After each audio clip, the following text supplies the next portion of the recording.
Gerai juokauju, kodėl retorinis, kodėl tas klaustukas gal jo galėtų ir nebūti, tai aš atsakysiu pranešimo metu arba pabaigoje.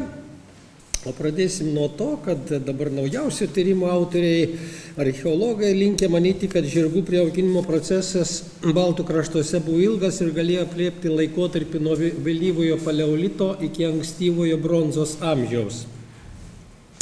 Gyvūnas, kuris mūsų protėvių evoliucijoje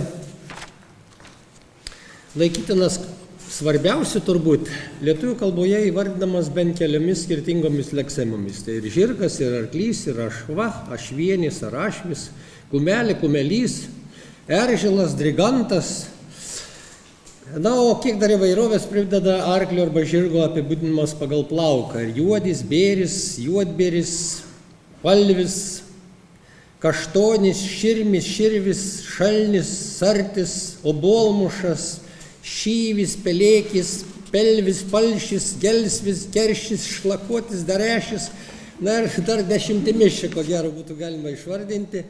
Turtinga arklio sinonimika ir tarmėse, čia gyvūnas dar gali būti vadinamas įgagų, na, vaikų kalboje ypatingai bėgūnų, ristūnų, šarūnų, žviginių, arklėkų, arkliščių, arklėnų, arkliūkščių, arkliokščių, kėvių, kėvė arba kėvinų, gaištara, gaišena netgi, grobanų, grobų, glabuku, klukna, žlargių, kabaldą, na ir dar dešimtis būtų galima išvardinti. O kiek įvairiausių buities daiktų, įrankių ir žmogaus būdo ir kitokių savybių nusakoma šiais žodžiais.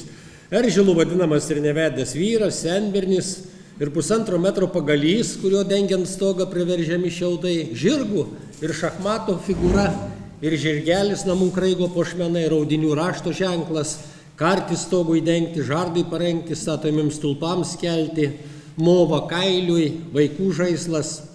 Lygiai taip pat tokių pat arba panašių reikšmių turės ir kitos leksenos žirgė, žirgiai, kumelys, kumelė, arklys, visi jie turi visą eilę įvairių, taip pavadinti įvairūs padargai arba daiktai mūsų aplinkoje naudoti protėvių. Aišku, kartu su daiktais išnyksta ir šitie žodžiai, jau likę tik tai mūsų žodyne. Ačiū Dievui, kad turim didelį lietuvių kalbos žodyną, tokį didelį turtą, kurio kai kurios tautos neturi. Tai visą tai ten galima rasti, paieškojus gerokai. Kaip žinia, dar 80-metį Pranė Dundulienė buvo parašiusi nemenką darbą Arklys lietuvių liaudies pasaulėjautoje. Jis neišėjo atskirų leidinių, bet iš tos serijos, ten, kur Lietuvos TSR aukštųjų mokyklų mokslo darbai, istorijos vienas tomų skirtas, tai jinai ten iškelia tokią idėją maždaug, kad žirgo kultą būtų galima skirti 2 periodus. Tai yra laukinio žirgo arba arklio kulto, kuris šis gyvūnas galėtų būti siejamas su teminiais vaizdiniais. Ir antras prijaukinto žirgo arklio kulto, kuriame susilieja jau senojo kulto liekanos ir naujojo tikėjimo elementai. Na, reikia pasakyti, ko gero, kad apie pirmąjį periodą baltiškų duomenų mes neturime turbūt. Galime pasirengti tik tai kitų tautų kokiais nors panašiais vaizdiniais, pavyzdžiui, indų panišadų medžiaga, kur žirgas, arklys vaizduojamas demirgų, kuriančių pasaulį, ar net ir visatą. Taip mituose iš arklio galvos randasi ryto aušra, iš akių saulė, iš kvėpavimo vėjas, iš nugaros dangus, iš pilvo oras, iš kanopų žemė, iš plaukų medžiai ir kiti augalai, iš gyslų upės, iš kepenų plaučių kalnai, taip toliau. Analogiški siužetai žinomi ir iš klasikinio laikotarpio Tibeto mitologijos. Na, iš dalies galbūt, sakau, bet tik galbūt šio mito atspindžiais galėtume laikyti nebent tuos lietuvių folkloro kūrinius, dainas ypatingai, kuriuose dainuojamas ypatingas žirgas. Bet gal čia labiau hiperbolizacija. Žirgas, kuris auselėmis dangų remia, kelėmis žvaigždes skaito, patkavėlėmis ugnis kelia ir panašiai. Apie prijaukinto žirgo arklio kultą duomenų kur kas daugiau. Jų teikia ir archeologinių kasinėjimų medžiaga, ir gausūs rašytiniai šaltiniai, taip pat įvairių žanrų tautosaka, tikėjimai ir kalbos, kaip jau minėjau, faktai ir panašiai. Pirmiausia, žinoma, žirgas kaip įkapių dalis. pastebėtina. Baltų įpratį mirusiosius laidoti su gausiomis įkapėmis, tarp jų ir žirgais, liudija, kaip jau minėjau, ir archeologiniai šaltiniai, ir rašytiniai duomenys. Naujausi archeologų paskelbti tyrimai rodo, kad jų būta jau pirmaisiais mūsų eros amžiais, o ypač įsigalėjo vėlyvajame geležies amžiuje, kaip atskiras archeologinis reiškinys, dar ir išskiriamas žirgų arba arklių kapas. Daugelėje kapinynų sudegintų žmonių kapai atskirti nuo jiems priklausomų žirgų, tačiau kartais žirgų kaip ir tarsi lankus su padegintinių žmonių kapų grupė. Apskritai nekreipiant dėmesio į išorines laidojimo paminklų skirtybės, pastaruoju metu archeologai skiria tokias žirgo arklio kapo rūšis. Kai miręs karys drauge su savo žirgu laidojamas vienoje kapo duobėje, antra, kai kremuoto mirusiojo kapas įrengiamas virš nedeginto žirgo, palaidotojo to pačioje duobėje. Ir trečia, sudeginti mirusieji laidojami vienoje kapinyno dalyje, o nedeginti žirgai pakasami skyrium. Ir ketvirta, karys ir žirgas sudeginami ir laidomi viename kape arba skyrium. Penkta, žirgo kapas simbolizuoja vien jo aprangos dalys ar net kai kuri atributika. Ir šešta, mirusio vyro kape randamos žirgo griaučių dalios, dažniausiai tik kaukolė gulinti virš žmogaus kapo. Šitie duomenys archeologiniai, kaip minėta, koreliuoja su rašytinių šaltinių informacija. Dar Kristburgo taikos sutartyje, kurią pasirašė kryžiuočių ordinas ir sukilę prūsų gentis, pasižadama savo tarpe nebeturėti tolisonių bei lygašonių, didžiausių melagių ir taip toliau, kurie, aš trumpinu citatą, tvirtina matą čia pat esantį velionį, skriejantį ant žirgo per vidurį dangaus, pasipuošusi žvilgančiais ginklais, nešantį rankoje vanagą ir su dideliu būriu palydos einantį į kitą pasaulį. Simono Granauo ir Luko Davido kronikose, čia 16 amžiaus vidurys, kur aprašyti trys svarbiausiai prūsų dievai - Perkūnas, Patrimpas ir Patalas, sakoma, kad Patalas buvo mirusiųjų dievas, o prie jo stabų gulėjo žmogaus arklio ir karvės kaukolės. Šie simboliai, ypač žirgo kaukolė šiuo atveju, kaip matome ir iš archeologinės medžiagos, mirties ir požemio dievai priskirtini neatsitiktinai. Bemaž vieningai sutarėma, kad žirgas baltų, kaip ir beje daugelio kitų tautų laidotuvių papročiuose, turėjo būti suprantamas kaip mediumas, kaip psichopompas, palengvinantis kelionę į aną pasaulį. Tiesa, yra ir kitokio aiškinimų šitų žmogaus ir arklio kapų, kad arkliai galbūt įkampį garantuojantį jų produktyvumą, ir kad tai kilmingo kario raitelio tiesiog kapas ar žirgas, bet vis tik dažniau matyt mes turėtume čia suprasti kaip žirgas susisiekimo su pomirtiniu pasauliu priemonė. Suprantama, kad mūšyje žuvusio karžygio siela ant žirgo iškeliauja į mirusių pasaulį buvo žinoma ir graikams, ir romėnams, ir germanams, ir slavų tautose žirgas taip pat laikomas tarpininkų tarp gyvųjų ir mirusiųjų. Mirusio kilmingo prūso sudeginimas su žirgų ginklais ir drabužiais, vargais, tarnais, medžiokliniais šunimis bei sakalais perteikė Duisburgiečių kroniką. Livonijos kronika karaliaus Algirdo, 1394 m. Naujoji Prūsijos kronika kunigaikščio Kęstučio, Bichovco kronika kunigaikščio legendinio Šventaragio laidotuvės ir panašiai. Laidojimo su įkapėmis, o ypač su žirgais ir ginklais svarba tiksliai nusakyta ir eiliuotoje Livonijos kronikoje. Kad ir ten, kitam pasaulyje visus ginklus turėtų, nes ten gali prisireikti, jiems taip pat į žygį eiti, ietis, skydus, šarvus, žirgus, šalmus, kuokus, kalavijus degino jie savo norų. Na, panašiai šita paskirtis nusakoma ir kituose šaltiniuose, sakant, kad tie daiktai turi prisikelti draugę su jais ir tarnauti kaip anksčiau. Europos šalyse, kur tuo metu jau mirusieji nebebuvo deginami, viduramžiais riteriai vis dar buvo laidomi puošniais drabužiais su brangia ginkluote ir būtinų riterio laidotojų elementų dažnu atveju išliko žirgas. Pradėjus mirusius gentainius vėl laidoti žemėje, žirgai tapo būtina velionio palydėjimo į kapus dalis. Antai apie 16 amžiaus pradžią tą rašo Suduvių knygelės autorius. Tada įkelia lavoną į vežimą, draugai lydi raiti iškeltais kardais, čaižo jais orą, skardžiu balsu šaukia bėgeite, bėgeite pekolę. Na, čia apie šitą daug rašyta, ypatingai kolega Rolandas Kregždys yra čia interpretacija iš esmės nauja pateikęs visiškai, kad žirgai čia laikytini velniai, tai yra Pikulo, mirusiojo pasaulio valdovo gyvūnų, matyt, su tuo galima sutikti, nes mano pasakytas kontekstas irgi prie to prisideda. Čia suminėtos ir aptartos žirgo mediumo arba palydovų pomirtinį pasaulį funkcijos gausiai reflektuoja ir tautosakoje, papročiuose ir tikėjimuose XIX amžiaus pabaigos, XX amžiaus pradžioje. Ant arklio taip pat joja ir laukinėje medžioklėje dalyvaujančios vėlės, įvairios personifikuotos ligos ir net mirtis. Ligos ypač maras, maro mergos, maro deivė, cholera, dar važinėja karietai su 6 juodžių, 4 juodų arklių. Dėl tos pačios priežasties sakmėse ir tikėjimuose mirusieji vėles dažniausiai iš visų gyvūnų jaučia, mato arkliai. Na, žinoma, dar ir šuo. Vienoks ar kitoks arklio žirgo elgesys tampa mirties ar pasveikimo, trumpo ar ilgo gyvenimo ženklu. Štai apie ligonių likimą, pasveiks jis ar mirks, sprendžiama iš kunigą pas ligonį vežusio arklio elgesio, stebint ar arklys kraipo ausis. Tai yra, ar stebėsi dvasiomis. Ar ausis nuleistos, ar arklys purtosi, nesipurtina, žvengia, nežvengia, kasa koją, stovi nuleidęs galvą ir panašiai, tai pagal tai ir žodžiu išpranašaujama, kokia laukia ateitis ligonių. Elisono užrašytas tikėjimas rodo, jog mirtį gali lemti išpranašauti ir svetimšalis važiuojantis tam tikros spalvos žirgų. Citata: jeigu išvažiavęs iš namų pirmučiausiai žydą balto arklio bevažiuojantį sutiksi, tai neužilgo pas tave atsitiks pakasinos. Turint omenyje, kad lietuvių folklore pavaizduoti kitataučiai dažnai yra siejami su anapusiniu pasauliu, tokią pat reikšmę šiame tikėjime įgyja ir baltas žirgas.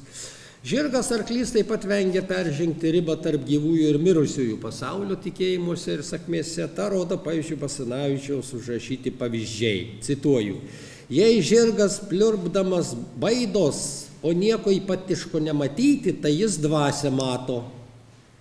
Kita citata: nekuriame kieme vieno ūkininko pati smerčiop sirgo. To bernas ėjo vakare arklius parvest, kurie anapus kapinių ėdė. Prieš kapines atjojus, jo arkliai nei jokių būdų nenorėjo paakių įžengti, tik į šalį bei atgal traukdamiesi pliurpė bei prunkštavo. Tai bernas pamatė pilnas kapines numirėlių. Parjojęs tyrė, jog tame tarpe jo gaspadin nepasimirus buvo. Dar vienas pavyzdys. Karaliaučiuje kurio pulkauninko lavoną 4 arkliais ant kapinių vežė, o tas žirgas, kurį jis jodavo, ramiai grabą pasiekė. Ik prieš kapines atkakus visi 4 staptelėjo ir nei žingsnį paakių nežengė. Na, tas pats Basanavičius yra užrašęs ir įvairių būdų, kaip tokius arklius reikėtų dvasias matančius arba numilius apgauti. Sakoma, kad reikia arklius nužaboti, kamanas išversti, apversti, išversti ta prasme ir vėl pažaboti, tada arkliai kaip puškos ėjo, cituoju. Žmonės taip pat gali mirusiųjų vėles pamatyti, tačiau tam reikalingos kokios nors arklio arba žirgo pakinktų detalės, kurios laikytinos arklio žirgo metoninimi. Antai tikėtų. Norint pamatyti dūšią, reikia, kai žmogus miršta, pastatyti ant stuburo, tai yra ant šulo dūminėje pirkioje, pavalkus ir per juos daboti, tai pamatysi. Kai miršta žmogus ir kas nori paregėti išeinant dūšią iš kūno, tai reikia ant nugaros padėti pavalkus ir daboti. Norint pamatyti mirusiųjų sielas, reikia užsidėti ant galvos arklio pavalkus ir nueiti į pagrabą, tuomet ir pamatysi visas sielas, kurios tik ten bus. Reikia žiūrėti per kamanų šalinės sakties skylę. Na ir panašiai, ir panašiai.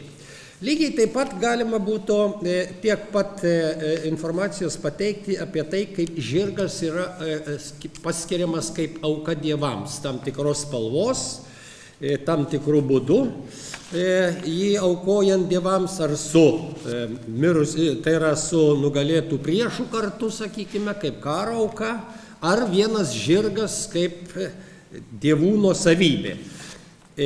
O kodėl iškeliama dabar ta problema, kodėl apie to temą čia užsimenama? Todėl, kad šitą idėją, paėmusi kelias vėlyvo laikotarpio vis tik sakmes, tai yra apie arklio griaučius, kurie baudžia per kūčias medžiojantį, arba kaip negyva kumelė pakviesta į talką ateina, arba kaip arklys ten baudžia už palaikų išniekinamą, ar kortuojančius baudžia ir panašiai. Kai kurie etnologai, tautosakininkai linkę interpretuoti būtent kaip toteminį vaizdinį. Ir čia yra bent porą darbų tokių, kurios galėčiau paminėti, bet etikos sumetimais neminėsiu pavardžių. Manyčiau, kad šitas vertinimas, toks yra vargiai įmanomas dėl dviejų priežasčių. Pirmoji, tai yra, kad mes ankstyvosiuose rašytiniuose šaltiniuose tokių duomenų visiškai neturime, kaip jau minėjau. Tai yra vėlyvojo laikotarpio vis tik sakmės. Ir juose aiškiai vis tik žirgas kaip senasis, kaip sakralus gyvūnas, kaip priklausantis dievams gyvūnas ir kaip mediumas tarp šio ir ano pasaulio yra akivaizdžiai demonizuojamas. Nes kitose tų pačių sakmių variantuose kartais ten veikia vietoj to žirgo griaučių arba kumelės negyvos kokios nors, veikia kiti kokios nors kitos mitinės būtybės, kartais tiesiog sakoma, kad tai yra velnias, kartais tiesiog sakoma, kad tai yra laumė, kartais kuri nors kita būtybė. Antras dalykas, arba argumentas, kurį pateikia šitos hipotezės autoriai, sakoma, kad štai jie saugo tradiciją, saugo papročius ir tokiu būdu baudžia nesilaikančius papročių. Bet pažiūrėkime, kokius jie papročius saugo. Visais atvejais veiksmas vyksta per krikščionišką šventes. Tai yra kūčios, Velykos, tai yra sekmadienis, arba naktis iš šeštadienio į sekmadienio ir panašiai, kur aiškiai matome tam tikrą sąlytį su jau krikščioniškais parėdimais. Sakykime, vienas iš 10 Dievo įsakymų sako, švęsk sekmadienį ir jeigu jam nusidėdi, vadinasi, jau yra blogai. Arba bažnyčios pirmas įsakymas, įsakytas šventes švęsk. Visos čia paminėtos krikščioniškos šventės iš tikrųjų ir yra kaip tik tas laikotarpis, kur nesilaiko, sakykime, taip dirba žmogus darbus kokius nors, neina į bažnyčią, neina švęsti ir panašiai. Ir dėl to arklys čia pasitelkiamas kaip demonizuojanti jėga, kaip velnio pakaitalas šiuo atveju, kad tuos visus nusidėjėlius, kurie tuo laikotarpiu pažeidžia šitos paminėtus mano įsakymus arba įstatymus, nubaustų. Tai apibendrinant, suprantama, kad žirgas kaip sakralus gyvūnas, kaip minėjau, išlieka ir kaip mediumas, ir kaip dievų gyvūnas, ir kaip tarpininkas tarp šio ir ano pasaulio, bet totemų laikyti jį regis, kad duomenų mes nei raštijoje, nei archeologiniuose duomenyse neturime, o vėlyvieji folkloro tekstai vargu bau ar gali būti taip interpretuoti dėl jau mano paminėtų priežasčių. Ačiū. Ačiū, labai drausminga. Ar turi klausimų? Aš stengiausi. Sakykit, žirgas, kaip aš supratau, baltų kultūroje hierarchiškai tai aukščiausia pakopa užimtų santykį su žmogumi. Taip, aukščiausia? Taip, ko gero, kad taip, tikrai. O po? Po žirgo? Po žirgo, kas būtų. Labai klausimas įdomus. Klausimas.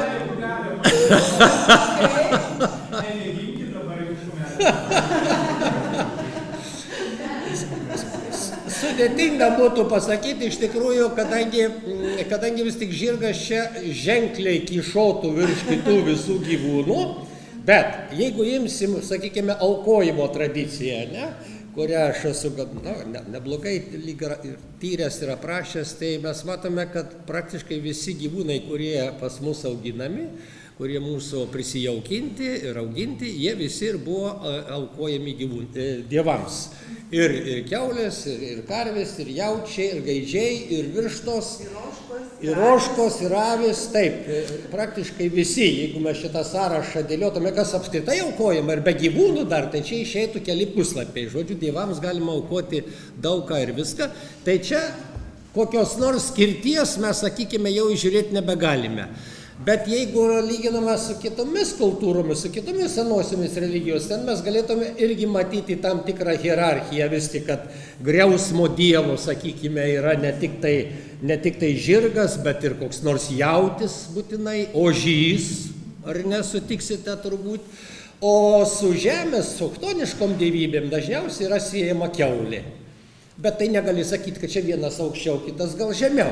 Bet vis tiek griausmo dievas, jeigu ir ne, toks jau karingiausias ir ryškiausias ir visose senosiose religijose, tai matyt, vat ir jautį jau mes galėtume po arklio statyti į tokį hierarchinį, į antrą lentynėlę arba į antrą vietą. Nors čia, kaip sakė Mončys, ne žirgų lenktynės, nežinau, ar galima taip dėlioti. Ačiū labai. Dar vienas klausimas. Dar tai pridėčiau prie to, kas pasakyta, kad žirgas vienintelis su įkapėmis laidojamas. Taip. Dar yra grinai žirgų kapinynai, kurie matyt simbolinę turėjo reikšmę, nes palei Nemuną daugiausiai yra, atrodo. Vien žirgų. O šiaip klausimas vienas toksai gal ir, kuriam dar nėra atsakymo, tai būtų vis tik, kur žirgas buvo prijaukintas. Ir kokiais reikšmę turėjo indoeuropiečių istorijoje. Dabar naujausi tyrimai yra iš Ukrainos pakraščių, ten dar toliau Kaspijos. Ten labai seni palaidojimai yra rasti, visai čia nauji tokie duomenys yra. Bet antra vertus, man kaip kuriozą tokį ar priešpriešą pasakysiu, žemaitukų mūsų istorija. Žemaitukai, kaip teigia Kauno veterinarijos specialistai, genetiškai yra tiesiai kilę, vienintelė rūšis Europoje, tiesiai iš tarpanų. O tarpanas buvo LDK teritorijoje paplitęs. Jis čia Belovežo girios pakraščiuose kažkur ganėsi. Tai va, tai kur vis tik buvo prijaukintas žirgas?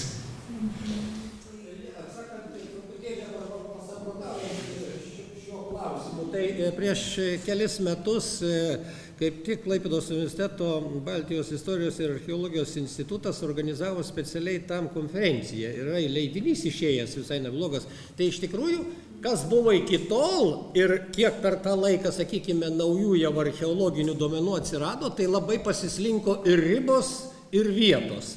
Tai vėlgi matyt, kad nauji kokie nors archeologiniai radiniai gali vėl paslinkti, sakykime, ir ribas, ir teritorijas. Taip. Kad žirgas buvo tas, kuris įgalino tas. Taip, keliauti. Taip. Ačiū labai. Ačiū.